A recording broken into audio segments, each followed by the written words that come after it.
Assalamualaikum warahmatullahi wabarakatuh. Bismillahirrahmanirrahim. Alhamdulillahirabbil alamin wa bihi nasta'inu ala umuri dunya waddin. Wassalatu wassalamu ala asrofil anbiya'i wal mursalin wa ala alihi wa sahbihi wa man tabi'ahu wa man nasarahu wa man walahu. Asyhadu an la ilaha illallah wa asyhadu anna Muhammadan abduhu war rasuluh la nabiyya ba'da. Hadirin jamaah salat subuh Masjid Al-Qur'an yang insyaallah dirahmati Allah Subhanahu wa taala. Puji serta syukur mari kita panjatkan kehadirat Allah Subhanahu wa taala atas anugerah, nikmat, rahmat dan izinnya. Alhamdulillah, setelah kita melaksanakan sholat subuh berjamaah dan dilanjutkan dengan taklim subuh yang akan disampaikan oleh Bapak Kiai Abdul Qahar Aziz SPD MM. Alhamdulillah beliau telah hadir di tengah-tengah kita. Semoga Allah curahkan rahmat kasih sayang kepada kita semua. Semoga Allah menetapkan kita tetap komitmen konsisten di dalam memakmurkan Masjid Al-Qur'an yang kita cintai bersama.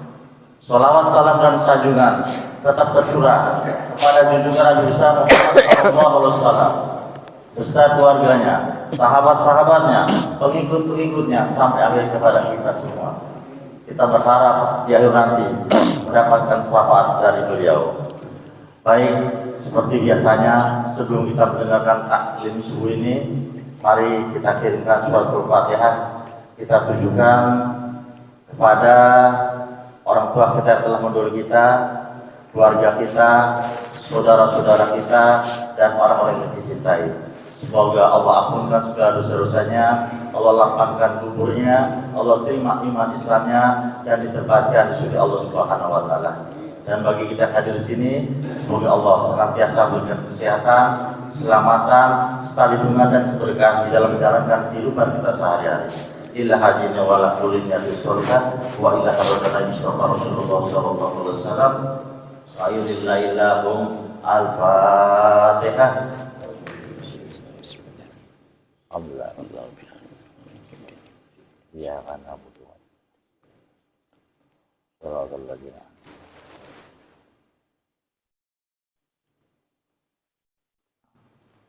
Baik, Bapak Ibu, mari kita dengarkan kajian subuh ini. Setelah kita mendengarkan, silakan kepada Bapak Ibu sekalian yang ingin menanyakan hal-hal mengenai kajian-kajian maupun di luar kajian pada pagi hari ini. Untuk itu, kepada Ustaz kami silakan. Assalamualaikum warahmatullahi wabarakatuh. Waalaikumsalam warahmatullahi wabarakatuh.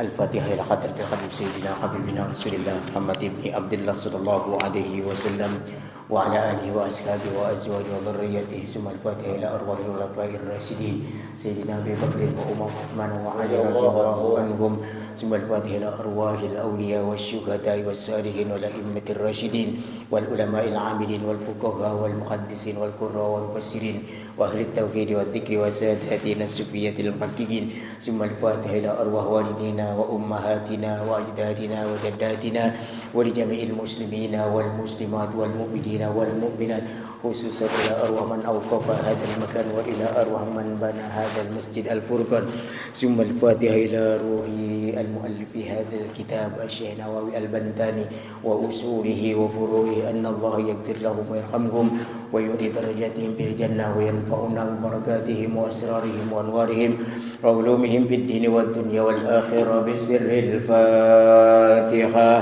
أعوذ بالله من الشيطان الرجيم. بسم الله الرحمن الرحيم. الحمد لله رب العالمين الرحمن الرحيم مالك يوم الدين إياك نعبد وإياك نستعين اهدنا الصراط المستقيم صراط الذين أنعمت عليهم غير المغضوب عليهم ولا الضالين آمين.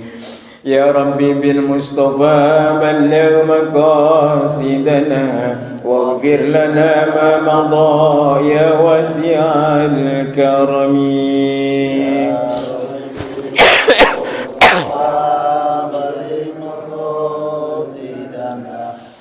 واغفر لنا ما مضى يا واسع الكرم محمد سيد الكونين والثقلين والفريقين من أرب ومن عجم يا رب بالمصطفى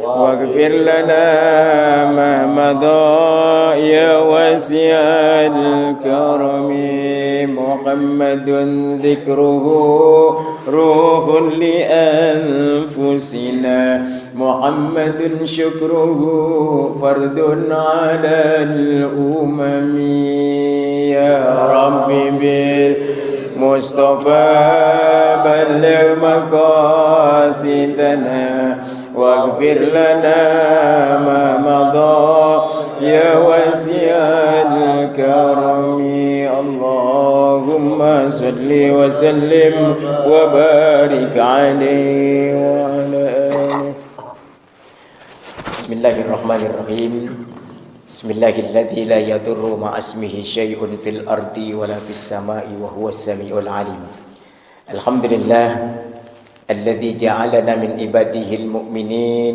وهدانا إلى صراط مستقيم وجعلنا إن شاء الله تعالى من الآمنين والصلاة والسلام على سيدنا وحبيبنا وشفيئنا وقرة أعيننا ومولانا محمد وعلى آله وأصحابه وجنوده وأنصاره ومن اتبعه بإحسان إلى يوم الدين أما بعد سبحانك لا علم لنا إلا ما علمتنا إنك أنت العليم الحكيم رب اشرح لي صدري ويسر لي أمري واحلل عقدة من لساني يفقهوا قولي اللهم فقهنا في الدين وافتح علينا فتوح العارفين واجعل أعمالنا خالصة لوجهك الكريم برحمتك يا أرحم الراحمين والحمد لله رب العالمين.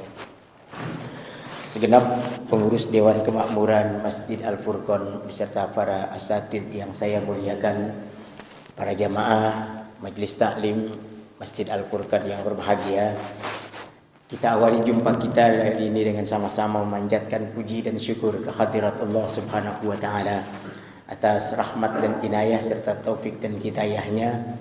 Lebih-lebih nikmat yang sangat terasa yaitu panjang umur dalam keadaan sehat walafiat, juga dalam rasa aman. Mudah-mudahan kita hadir dalam kesempatan ini mendapatkan pahala yang besar di sisi Allah Subhanahu wa taala, serta ilmu yang kita kaji ini menjadi ilmu yang bermanfaat untuk dunia dan akhirat. Amin ya rabbal alamin. Selanjutnya salawat dan salam semoga selalu tercurah kepada junjungan kita Nabi besar Muhammad sallallahu alaihi wasallam, juga kepada para keluarga dan sahabatnya, para pengikut dan umatnya, yang mudah-mudahan kita termasuk umat beliau yang akan mendapatkan syafaatnya nanti di yaumil qiyamah. Amin ya rabbal alamin. Jamaah yang dimuliakan Allah Subhanahu wa taala, hari ini kita akan pelajari makalah yang ke-15 setelah kita pelajari kemarin makalah yang ke-14 tentang bagaimana orang mendapatkan ilmu yang bermanfaat. Dan hari ini masih ada kaitannya dengan masalah ilmu. Saya bacakan saja yang ada di dalam kitab ini. Bismillahirrahmanirrahim. Wal maqalatul khamisata asyarata. Makalah yang ke-15.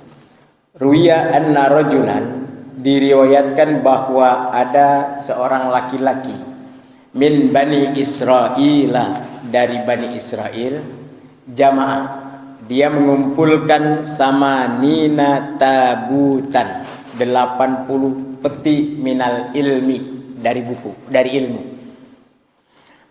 Wal halu annahu, dan sedangkan keadaannya laki-laki itu lam yantafi'u bi ilmihi, tidak bisa mengambil manfaat dari ilmunya. Fa'auhallahu ila nabiyihim, maka Allah Subhanahu wa taala memberikan wahyu kepada nabi mereka alaihi salam. Kul lihadzal jami', wahyu itu berbunyi, kul katakanlah, lihadzal jami'i, untuk orang yang mengumpulkan, litilkal kutubi, buku-buku yang ada di dalam peti itu, lau jama'ta katsiran minal ilmi, walaupun kau kumpulkan kathiron banyak minal ilmi dari ilmu, lam yanfa'ka, maka ilmu itu tidak bermanfaat bagi kamu, illa an ta'mala, kecuali kamu melakukan atau mengamalkan bithalathati asya'a, 3 hal. La tuhibbud dunya, yang pertama jangan mencintai dunia, ay mata'aha zuhrufaha, atau mencintai kesenangan dunia atau kemewahan dunia. Falaisat bidaril mu'minin, karena dunia itu bukan merupakan tempat orang-orang yang beriman. Ai li'annaha, yakni bahwasanya dunia itu laisat dara jazain lil mu'minin, bukanlah tempat untuk pembalasan bagi orang-orang yang beriman. Fa inna dara thawabihim al jannah, karena sesungguhnya negeri atau tempat pahala bagi mereka orang-orang yang beriman tidak lain adalah surga. Wala tusahibis syaitan, dan yang kedua adalah jangan bersahabat dengan setan. Bi an tuti'a amrohu, karena yang namanya setan itu adalah bi an tuti'a amrohu, kalau kamu mengikuti perintahnya, bi mukhalafati amrillahi wa rasulih, maka kamu akan berseberangan dengan perintah Allah dan Rasulnya. Falaisa birafiqil mu'minina, dan setan itu bukan merupakan teman untuk orang-orang yang beriman. Ai li'anna syaitana, atau karena setan itu laisa rafiqan lahum, bukan merupakan teman atau sahabat bagi orang-orang yang beriman. Wala tu'dhi ahadan, dan syarat yang ketiga adalah jangan engkau tu'dhi, itu menyakiti. Jangan engkau suka menyakiti ahadan, orang lain. Ibadallahi, dari hamba-hamba Allah. Falaisa bi khirfatil mu'minin, karena perbuatan itu bukan perbuatan orang-orang yang beriman.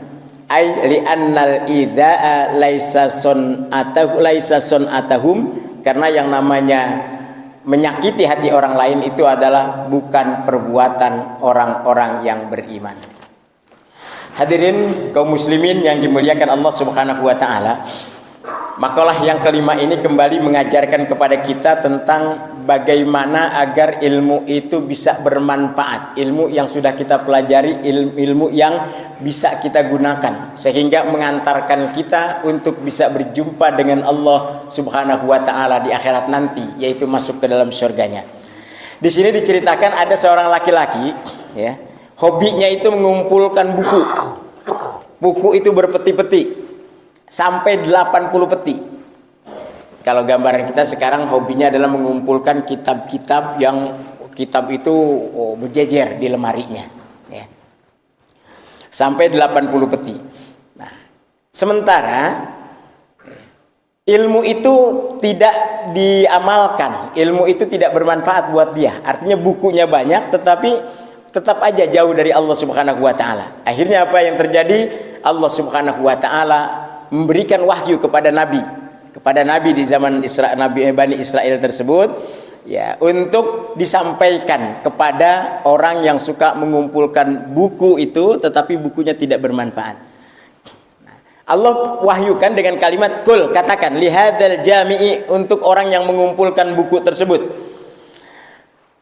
Allah berfirman, lau jama'ta katsiran minal ilmi, andaikan kau kumpulkan lebih banyak ilmu daripada 80 peti buku tersebut, lam yanfa'ka, maka ilmu itu tidak akan bisa bermanfaat buat kamu, illa, kecuali kau mengamalkan 3 perkara.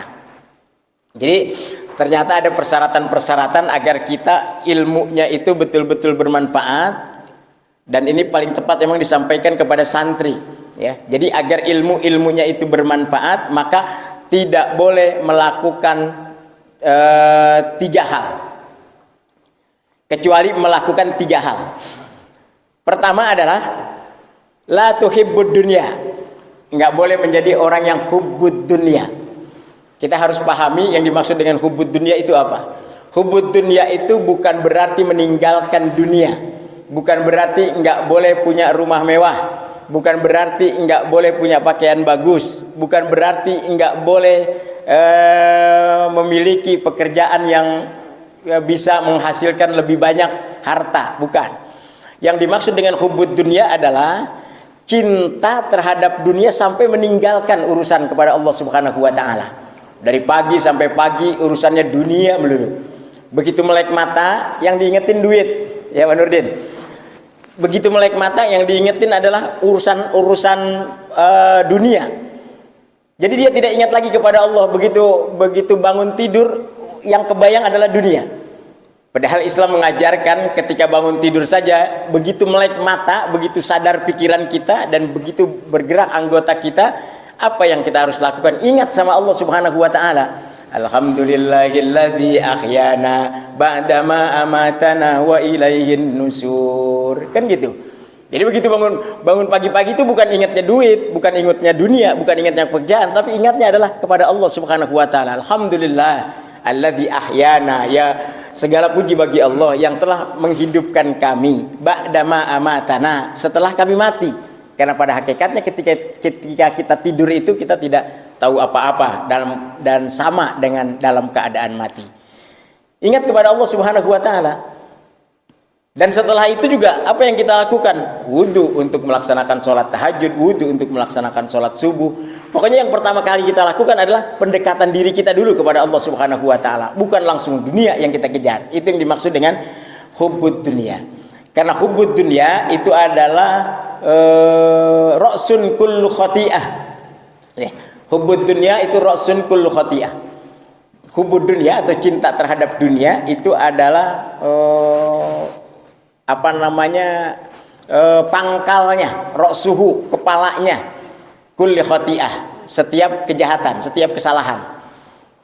Jadi kesalahan-kesalahan atau perlakuan-perlakuan dosa kita diawali dari karena kita cinta terhadap dunia itu. Nah, jadi apa kaitannya dengan ilmu? Ilmu yang kita dapatkan kalau hubud dunia itu nggak bisa manfaat. Karena apa artinya ilmu yang banyak, ilmu yang tinggi dan ilmu yang super kita miliki, tetapi justru dengan ilmu itu malah menjauhkan diri kita kepada Allah Subhanahu wa taala. Dan hubud dunia termasuk penyebabnya kita tidak bisa memanfaatkan ilmu untuk mendekatkan diri kepada Allah. Makanya sering saya sampaikan hadis yang berbunyi man izdada ilman walam yazdad hudan lam yazdad minallahi illa bu'da. Siapa orang yang tambah ilmunya tapi tidak ada tambahan hidayah dari Allah Subhanahu wa taala, maka tidak ada tambahan apa-apa untuk orang tersebut kecuali justru semakin jauh dari Allah Subhanahu wa taala. Jadi ilmunya banyak, ilmunya tinggi, tetapi justru semakin jauh dari Allah Subhanahu wa taala. Nah, inilah yang dimaksud dengan ilmu yang tidak bermanfaat. Karenanya kita harus harus menjauhi urusan dunia dengan mengedepankan urusan Allah Subhanahu wa taala. Sekali lagi, hubud dunia bukan kita tinggalkan, bukan berarti kita tidak boleh berurusan dengan dunia. Justru Allah perintahkan di dalam Al-Qur'an, wabtagi fima atakallahu daral akhirah wala tansa nasibaka minad dunya. Silakan kau kejar urusan akhiratmu, tapi jangan lupa urusan duniamu. Jadi diperintahkan oleh Allah Subhanahu wa taala sendiri, jangan lupain urusan dunia. Karena memang kita hidup di dunia ini ya merupakan mazra'atul akhirah. Ini yang harus kita laksanakan dan harus kita pahami, bahwa hidup di dunia ini bukan merupakan tujuan. Itu yang dimaksud ya. Bukan merupakan tujuan, tapi tujuan kita adalah di akhirat. Sehingga dunia ini merupakan mazra'atul akhirah, sawahnya, ladangnya untuk mencari bekal dalam kehidupan akhirat. Jadi sekali lagi, pengertian hubud dunia di sini bukan berarti kita lari dari dunia. Memang orang yang melari dari dunia secara istimewa, memang itu namanya zuhud, dan itu memang lebih istimewa.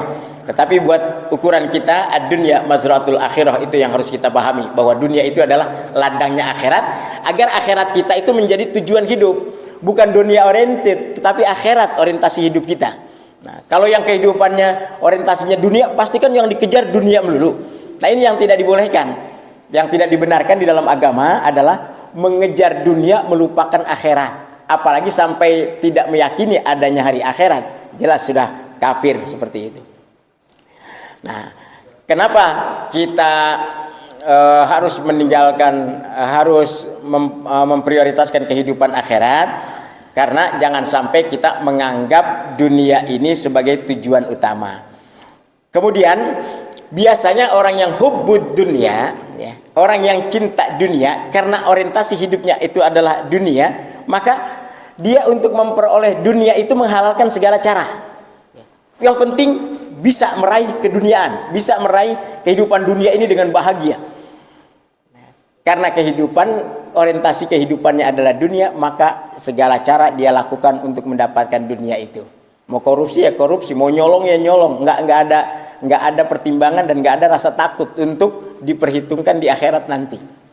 Itulah orang yang hubud dunia, ya. Jadi mencarinya saja sudah kelihatan, sudah tidak lagi mengikuti aturan-aturan agama. Nah, dan biasanya orang yang hubud dunia itu juga dicirikan dengan orangnya pelit, kikir, medit. Biasanya orang yang hubud dunia karena dia merasakan, oh boleh gua nyari, gitu. Oh, berat-berat melaksanakan tugas. Nah, buat apa berbagi kepada orang lain? Dan dia nggak nyadari kalau di dalam dunianya itu ada bagian orang lain yang harus dia berikan. Ya, makanya kan kita kalau di dalam surat Waqiah itu ada doa itu, ya. Kalau kita habis baca surat Waqiah, di situ ada doa, karena doa Waqiah itu biasanya berkaitan dengan rizki. Itu ada doanya begini. Allahumma sakhir lana arzaqana wa asimna minal khirsi wat ta'abi fi talabih wa min suglil hammi wa ta'bil qulub wa min adh-dhilli lil khalqi bisababih wa min at-tadhakkuri wat tadabburi fi takhsilih wa min as-sukhi wal bukhli ba'da husulih. Jadi kita minta kepada Allah, ya Allah, sakhir lana arzaqana, mudahkan rezeki kami. Ya. Kalau rezeki berarti kan urusannya urusan dunia, urusan kesehatan, urusan harta, urusan lain sebagainya. Wa'simna minal khirsi wat ta'abi fi talabi. Ya Allah, lindungi saya dalam mencari rezeki tersebut, ya. Al khirsi yaitu serakah. Wat ta'abi dan rasa capek fi talabi dalam menuntut, dalam mencari rezeki tersebut. Jadi yang kita minta kepada Allah Subhanahu wa taala, diberikan rezeki oleh Allah Subhanahu wa taala tanpa ada rasa serakah, tanpa ada rasa tamak, ya. Kemudian juga tidak capek dalam mencarinya. Kemudian wa min suglil hammi wa ta'bil qulub, dan kesibukan hati untuk memikirkan urusan harta tersebut, untuk menguruskan rezeki tersebut, wa ta'bil qulub, dan capek hati juga. Jadi mencari rezeki itu pada intinya adalah minta kepada Allah Subhanahu wa taala, enggak usah capek-capek, kemudian hati juga enggak capek juga untuk memikirkan hal tersebut. Wa minadh-dhilli lil khalqi bisababi, dan tidak kalah pentingnya ketika kita berdoa kepada Allah mencari rezeki tersebut adalah jangan sampai ada gangguan wa minadh-dhilli lil khalqi bisababi, dengan sebab rezeki tersebut kita dimusuhin sama makhluk-makhluk lain, ya, sama orang lain. Apalagi kaitannya dengan pekerjaan yang biasanya itu ada orang iri, ada orang dengki yang sampai melakukan sesuatu yang tidak diinginkan kepada kita. Wa minat tadakkuri wat tadabburi fi tahsilih, dan kalau sudah hasil maka ingat kepada Allah Subhanahu wa taala dan tadabbur, berpikir tuh tentang hasil yang kita raih itu adalah anugerah dari Allah Subhanahu wa taala. Wa minas suhi wal bukhli ba'da husuli, dan setelah hasil juga jangan sampai menjadi orang yang bakhil, orang yang pelit, ya, dari rezeki tersebut. Nah, makanya biasanya orang yang hubud dunia itu cirinya adalah pelit dia dari rezeki yang telah dianugerahkan oleh Allah Subhanahu wa taala. Sulit untuk berbagi, ya. Dan biasanya juga orang yang hubud dunia itu di samping kikir, ya tadi serakah dan tamak. Ya. Biasanya satu paket tuh. Orang kalau pelit, orang biasanya kalau serakah itu pelit. Ya, pada umumnya. Kalau dia udah serakah itu biasanya pelit. Dan orang yang pelit itu adalah orang yang serakah. Ini satu paket. Dan ini ciri daripada orang yang memang orientasi hidupnya adalah dunia. Kenapa demikian? Karena dia ketika mendapatkan sesuatu itu sayang, boleh capek-capek berhasil, ya. Usahanya sendiri, dia tidak sadari bahwa itu adalah anugerah dari Allah Subhanahu wa taala. Karena tadi hubbud dunia. Nah, oleh karena itu kita dilarang untuk hubbud dunia. Untuk mencari kemegahan dan kemewahan dunia, ini bukan berarti hubbud dunia, tetapi yang dimaksud dengan hubbud dunia itu adalah ketika kita mencari keduniaan tetapi melupakan Allah Subhanahu wa taala karena kita menganggap hidup itu adalah di dunia ini tanpa menyadari ada kehidupan di akhirat nanti. Nah, oleh karenanya di dalam Al-Qur'an Allah Subhanahu wa taala firmankan innalladzina la yarjuna liqa'ana wa radu bil hayatid dunya watma'annu biha walladzina hum biayatina ghafilun. Biasanya orang-orang yang hubbud dunia itu tidak berkehendak, artinya tidak mau berjumpa dengan Allah Subhanahu wa taala. Dia tidak menyadari kalau bakal suatu saat akan berjumpa dengan Allah dan dia tidak inginkan itu. Dan dia ridho sudah dengan kehidupan dunia ini, pokoknya sampai di dunia ini kehidupannya. Watma'annu biha, dan sudah tenang, sudah nyaman kehidupan di dunia ini. Walladzina hum biayatina ghafilun, dan mereka itu orang-orang yang lalai atas ayat-ayat Allah Subhanahu wa taala. Ulaika ma'wahumun nar bima kanu yaksibun, dan orang tersebut adalah orang yang mendapatkan azab di api neraka, tempatnya adalah dalam api neraka, bima kanu yaksibun, atas apa yang sudah dia laksanakan, dia usahakan. Nah, jadi kembali lagi bahwa hubbud dunya kaitannya dengan ilmu yang bermanfaat. Maka kalau ingin mendapatkan ilmu itu manfaat, maka seseorang yang belajar, seorang pelajar tidak boleh hubbud dunia, tidak boleh cinta dunia, karena biasanya cinta dunia itu adalah menghalangkan kita dekat kepada Allah Subhanahu wa taala. Dan yang paling menyolok lagi, orang yang hubbud dunia itu adalah kufur atas nikmat-nikmat Allah Subhanahu wa taala. Jamaah yang dimuliakan Allah Subhanahu wa taala, inilah pengertian daripada sekelumit tentang hubbud dunia, dan dibolehkan kita untuk mendapatkan dunia karena memang di dalam doa sapu jagat saja yang kita minta adalah Rabbana atina fid dunya hasanah wa fil akhirati hasanah. Ya, di dunia kita bahagia, di akhirat juga kita bahagia, dan salah satu kebahagiaannya adalah ditunjang dengan keduniaan tadi. Dan dunia itu diberikan oleh Allah Subhanahu wa taala, cinta terhadap dunia itu memang sudah fitrahnya manusia. Sudah fitrahnya manusia. Jadi manusia itu dihiasi oleh Allah Subhanahu wa taala untuk punya syahwat seperti itu. Zuyyina lin-nasi hubbus syahawati minan nisa'i wal banin wal qanatiril muqantarah minadz zahabi wal fiddati, ya. Terus wal khailil musawwama wal an'am wal hars. Jadi dihiasi manusia oleh Allah Subhanahu wa taala itu hubbus syahawat, cinta, mempunyai syahwat, mempunyai keinginan. Keinginan apa? Keinginan tentang dunia. Apa dunia itu? Yang pertama adalah an-nisa. Suyyina lin-nasi hubbus syahawati minan nisa. Jadi yang pertama kali dihiasi menjadi penghiasan kehidupan kita ini untuk urusan dunia adalah perempuan, untuk laki-laki. Dan sebaliknya, perempuan ya cinta terhadap laki-laki.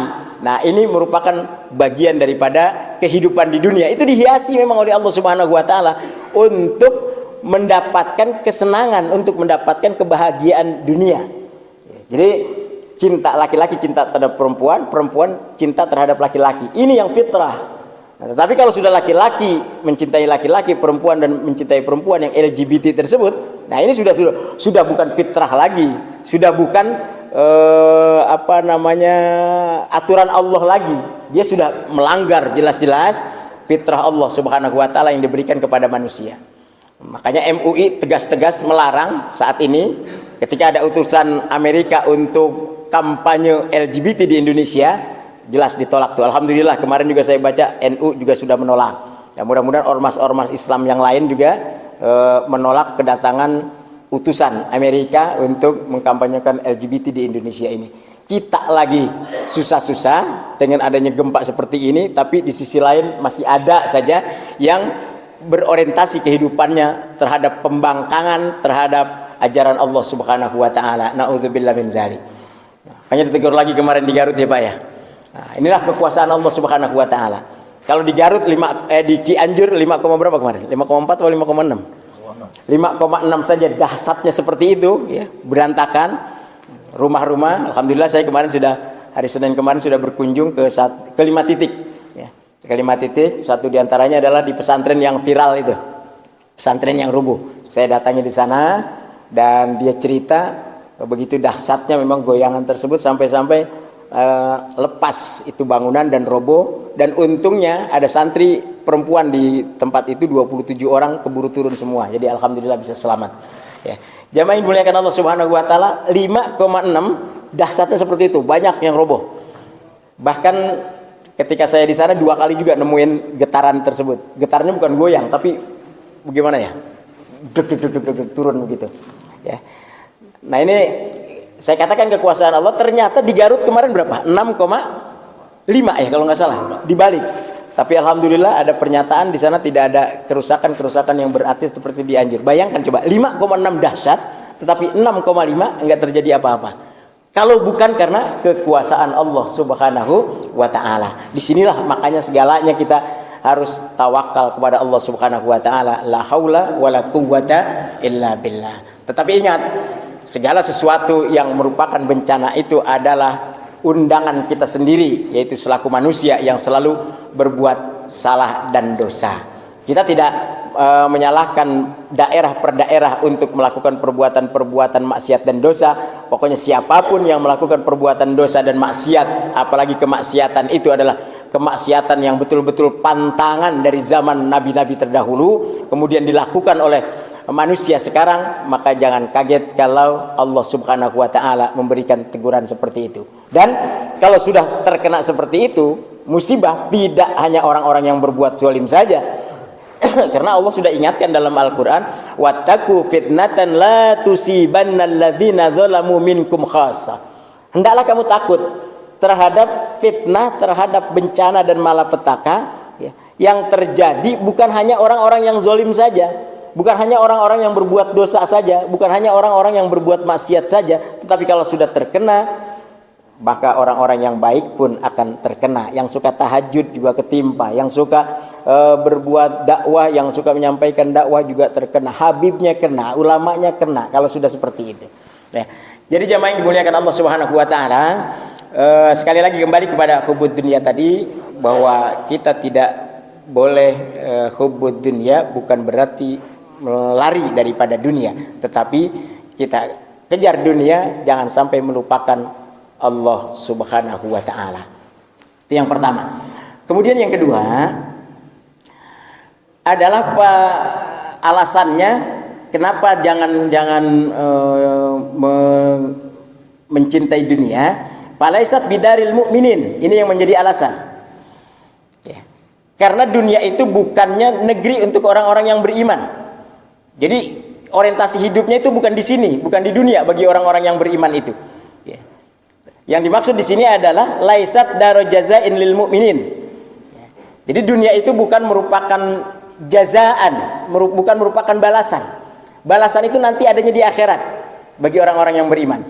Jadi andai kata ada orang yang berbuat baik kemudian diberikan kebaikan oleh Allah Subhanahu wa taala, dan ada orang yang berbuat jahat diberikan juga kebaikan oleh Allah Subhanahu wa taala di dunia ini, karena memang bukan negeri untuk pembalasan di dunia ini.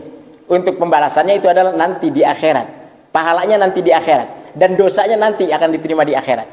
Andai kata terjadi sekarang ini ada orang yang berbuat dosa kemudian langsung diberikan teguran oleh Allah Subhanahu wa taala, itu hanya sekedar peringatan saja, bukan siksaan itu, tapi siksaannya nanti di akhirat, dan balasan yang sebenarnya juga pahalanya bukan sekarang tapi nanti di akhirat.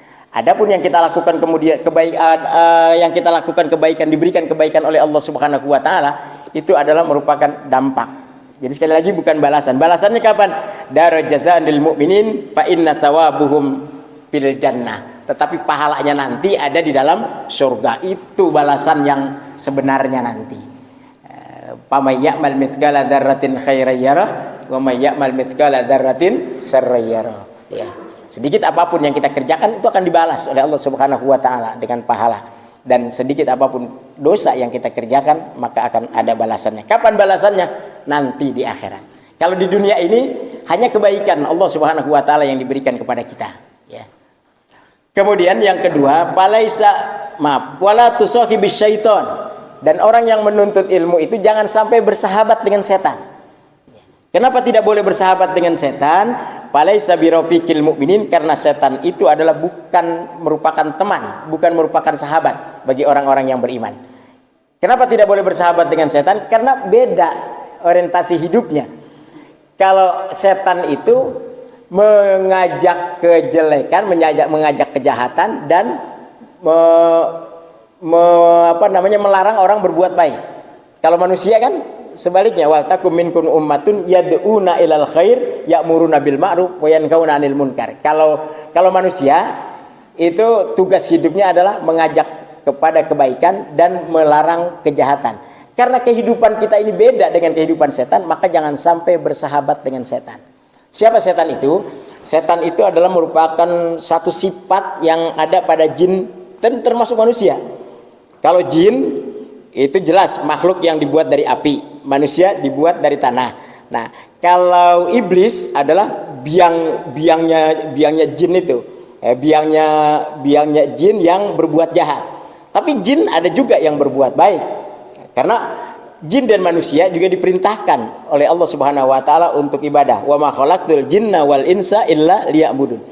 Jadi walaupun kita beda dengan jin, tetapi punya tujuan hidup, yaitu menyembah kepada Allah Subhanahu wa taala. Makanya ada yang membangkang, ada juga yang taat. Sama manusia juga ada yang taat dan ada juga yang membangkang. Nah, oleh karena dalam surat An-Nas itu yang suka mengganggu manusia apa? Minal jinnati wan nas, ya. Jadi baik dari jin maupun manusia. Jadi setan itu pada hakikatnya adalah merupakan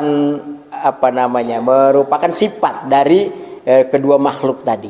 Nah, kita tidak boleh bersahabat dengan setan, apalagi persahabatan dengan setan yang berbentuk jin yang kafir, ya. Bisa kita terbawa terhadap kekufuran tersebut.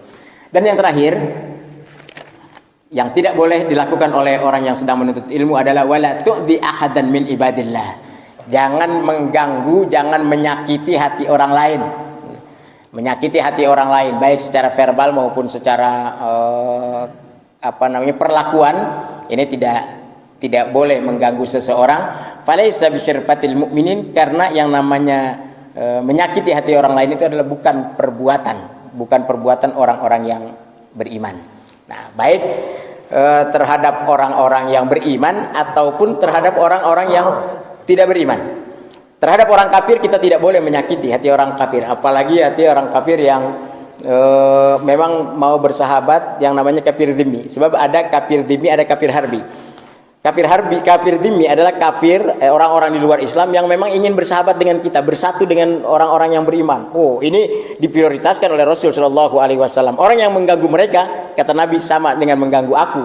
Dan orang yang mengganggu aku adalah mengganggu Allah Subhanahu wa taala. Maksudnya orang menyakiti orang-orang kafir dhimmi, yaitu orang yang kafir yang tidak menyakiti kita, orang kafir yang mau bersahabat dengan kita, maka kita sama saja menyakiti Rasul. Dan kalau menyakiti Rasul berarti menyakiti Allah. Sampai begitu Rasul Shallallahu Alaihi Wasallam mengajarkan tidak boleh mengganggu, tidak boleh menyakiti hati orang lain. Apalagi kalau yang disakiti orang-orang yang beriman. Jelas akan sangat marah dan sangat murka Allah Subhanahu wa taala.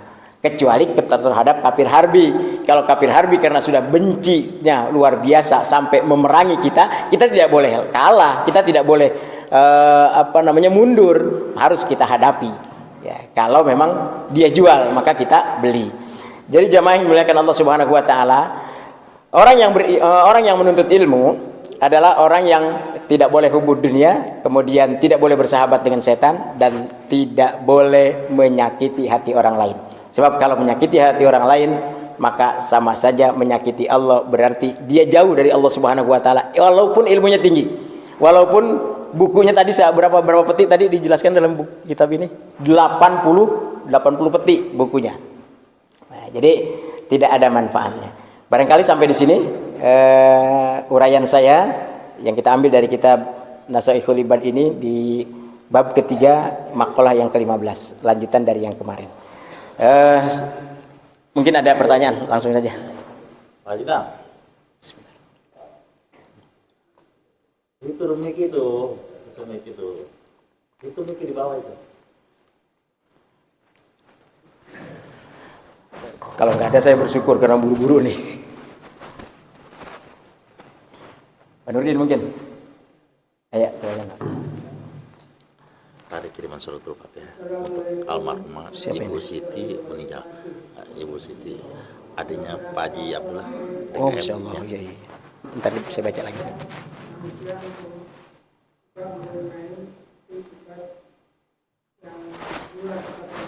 Pakai ini boleh, dulu. Kembali. Assalamualaikum warahmatullahi wabarakatuh. Waalaikumsalam warahmatullahi wabarakatuh. Itu kadang-kadang manusia tak keluar secara sempurna, apalagi dia bisa mengalahkan kesampaian dari teman-teman. Apakah sifat sombong itu bisa menghapus alam ibadah kita? Terima kasih. Assalamualaikum warahmatullahi wabarakatuh. Waalaikumsalam warahmatullahi wabarakatuh. Ya, terima kasih Pak Nurdin. Orang biasanya sombong itu memang punya kelebihan. Ya, dari sisi ilmu, dari sisi harta, dari sisi tampan, dari sisi pokoknya sebuah keistimewaan yang dianugerahkan oleh Allah Subhanahu wa taala itu biasanya yang menyebabkan adanya sifat sombong. Seperti halnya iblis yang dianugerahkan oleh Allah Subhanahu wa taala merasa lebih daripada Adam, sehingga dari kesombongan itulah iblis dikeluarkan dari surga dan sampai dicap sebagai makhluk yang menjadi penghuni api neraka. Nah, karenanya kita tidak boleh tidak boleh memiliki sifat sombong ini karena akan sangat berbahaya sekali. Bukan hanya ibadahnya, tetapi juga terkait dengan masalah bukan keimanannya ya, ketinggiannya itu karena melebihi Allah Subhanahu wa taala. Karena yang berhak menyandang sifat sombong itu kan cuma Allah Al-Mutakabbir, ya, yang lain tidak boleh. Nah, segala sesuatu sifat-sifat yang terkait dengan sifat yang buruk, bahkan termasuk juga iri dengki kepada orang lain, itu bisa menghapuskan pahala ibadah kita. Ya, lebih-lebih sombong, ya, bukan hanya terhapus mungkin ya, tetapi ini sudah sangat sebagai puncaknya. Tetapi Allah sendiri akan melihat tingkat kesombongannya tersebut. Jadi barangkali itu Pak Nurdin ya. Jadi sifat-sifat buruk itu termasuk dengki saja, dengki sama orang lain. Padahal kan ini ada kaitannya dengan orang lain juga. Nah, itu baginda Nabi Shallallahu Alaihi Wasallam bersabda dalam sebuah hadisnya, iyyakum wal hasad, hati-hati dengan yang namanya hasud, dengki. Ya. Kenapa? Karena yang namanya dengki itu bisa memakan amal kebaikan kita sebagaimana api memakan kayu bakar. Sampai disabdakan seperti itu oleh Rasulullah Shallallahu Alaihi Wasallam. Ya, terima kasih Pak Nurdin. Ada Satu lagi. Nyambung kan jadinya tuh. Apa Pak Ji? Waalaikumsalam warahmatullahi wabarakatuh. Paroli, buka ini Pak.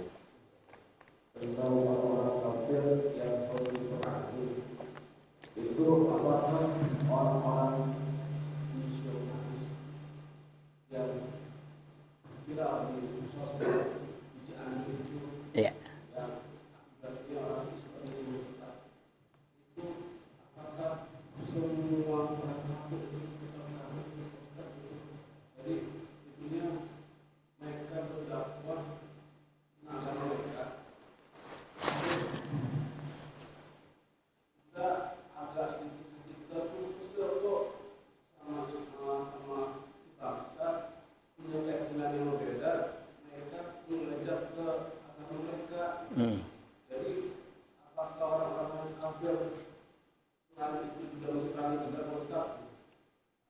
Iya, makasih.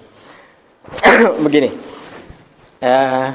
sebetulnya di peraturan negara kita itu ada sebuah aturan tidak boleh mengagamakan orang yang sudah beragama. Ya. Tidak boleh mengagamakan orang yang sudah beragama. Ini sebuah aturan yang baku itu ya. Artinya orang yang sudah Islam ya tidak boleh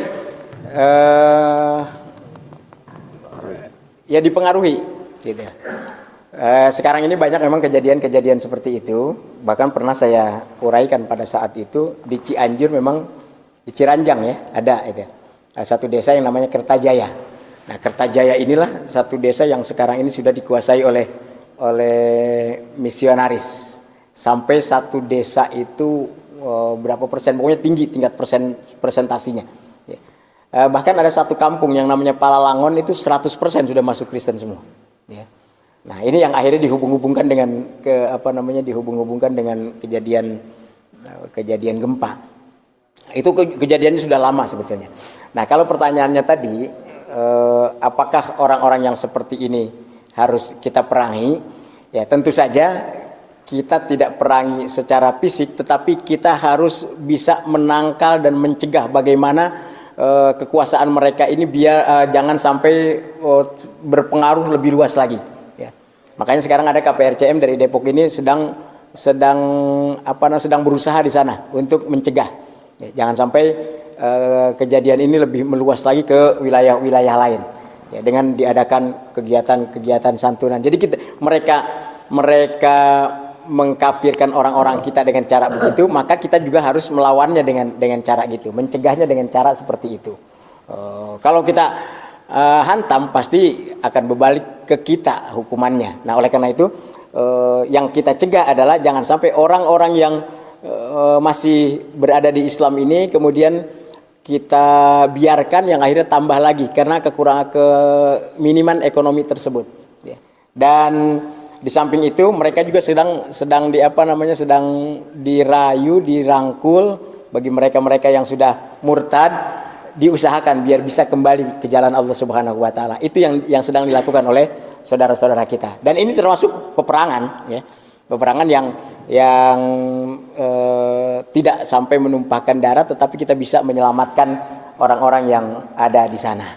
Begitu. Tadi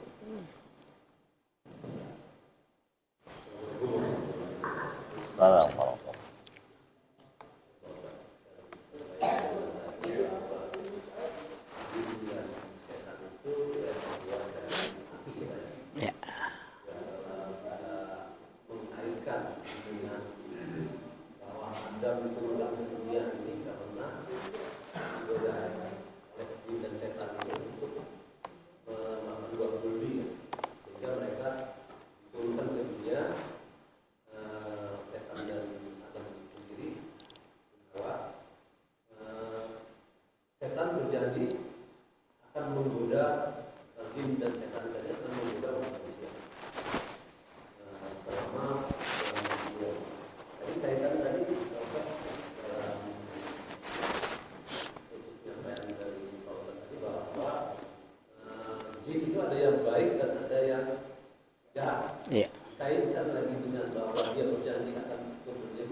Betul.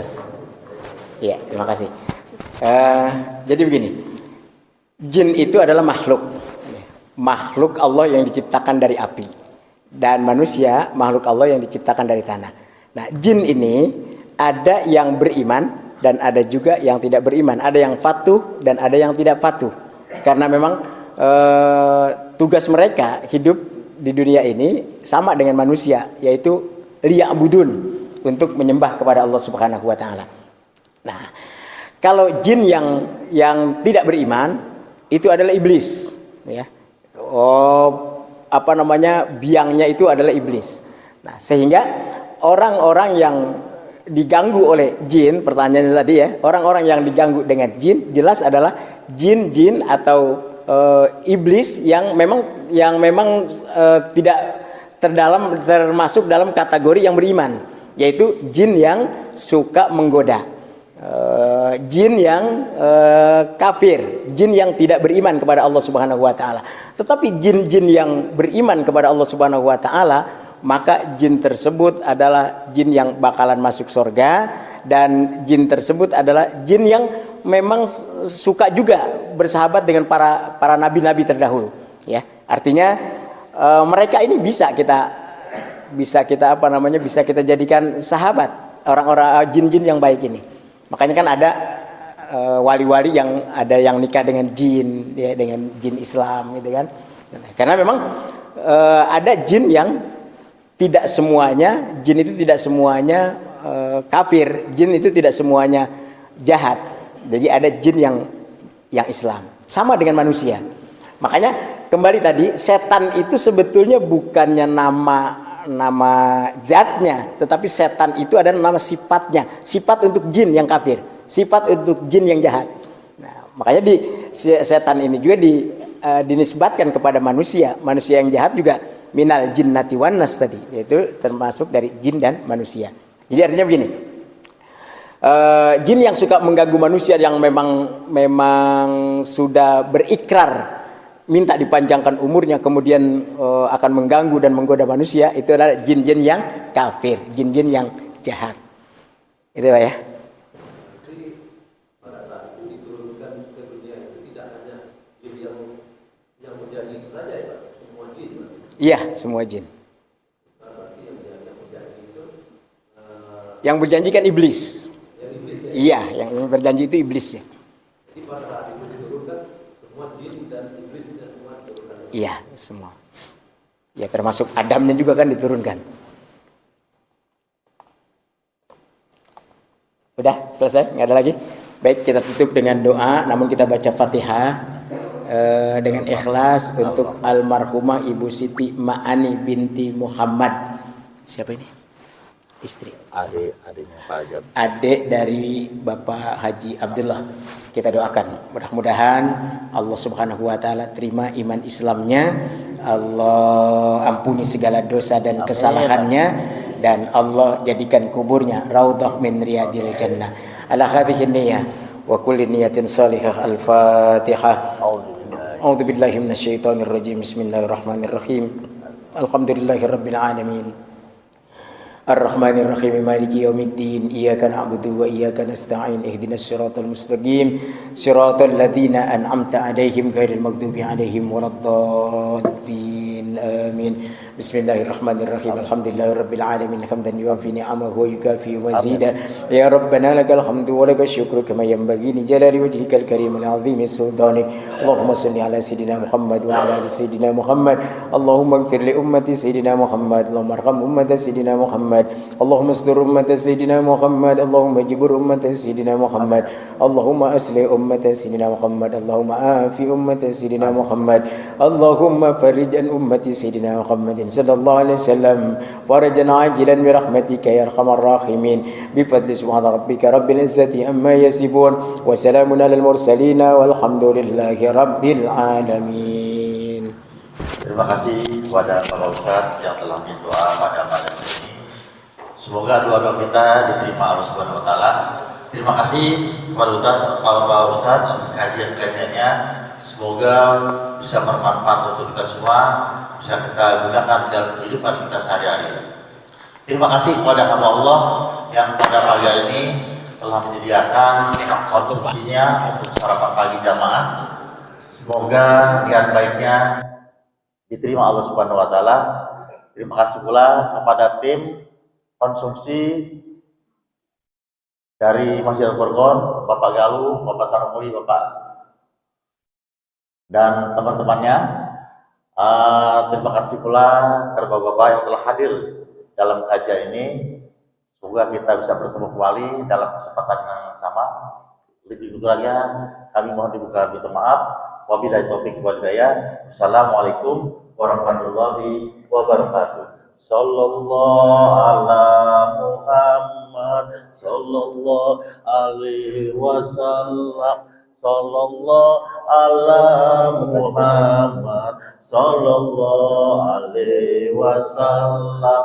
Sallallahu ala Muhammad sallallahu alaihi wasallam, sallallahu ala Muhammad, sallallahu alaihi wasallam, sallallahu ala Muhammad, sallallahu alaihi wasallam, sallallahu ala Muhammad, sallallahu alaihi wasallam, sallallahu ala Muhammad, sallallahu alaihi wasallam, sallallahu ala Muhammad, sallallahu alaihi wasallam, sallallahu